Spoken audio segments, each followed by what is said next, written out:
Nous allons faire maintenant la correction de l'exercice sur les questions au présent simple.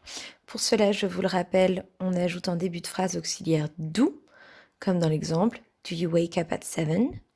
Pour le premier exercice, il s'agit de transformer des affirmations en questions. Par exemple, « You like eating spaghettis ?» devient « Do you like eating spaghettis ?» avec un point d'interrogation à la fin et l'auxiliaire do au début. La phrase « You wake up at 7 » devient donc « Do you wake up at 7 ?» avec un point d'interrogation à la fin. Vous voyez qu'elle a presque pas changé, j'ai juste rajouté l'auxiliaire do au tout début. You get up at 7:30. Do you get up at 7:30? Point d'interrogation, auxiliaire do. You eat cereals for breakfast. Même chose, la phrase ne change pas, je rajoute simplement l'auxiliaire do au début et le point d'interrogation à la fin. Do you eat cereals for breakfast?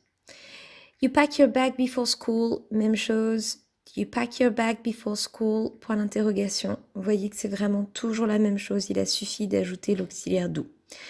Pour le deuxième exercice, vous allez maintenant traduire des phrases. Puisque vous avez bien vu comment ça fonctionnait dans le premier exercice, on rajoute do en début de chaque phrase et un point d'interrogation à la fin. Vous allez donc être maintenant capable de faire vos questions vous-même. En français, on va utiliser l'expression « est-ce que » pour faire une question. En anglais, l'auxiliaire « do ».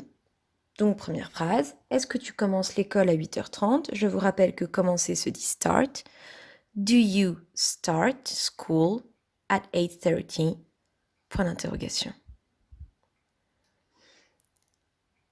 Phrase suivante, « Est-ce que tu as une pause à 10h45 ?»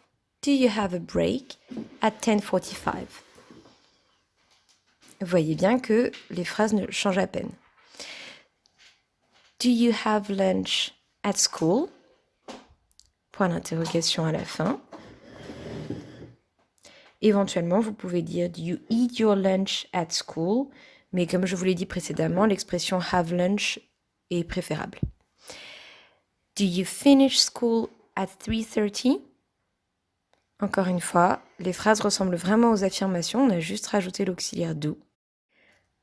Est-ce que tu lis? Do you read? Et enfin, est-ce que tu manges généralement le dîner à 6h30? Je vous rappelle que généralement se place avant le verbe. Le verbe, c'est manger. Donc, do you usually, je le place à ce moment-là, eat dinner at 6:30? Je vous rappelle qu'on aurait pu dire do you usually have dinner? Ça marche aussi.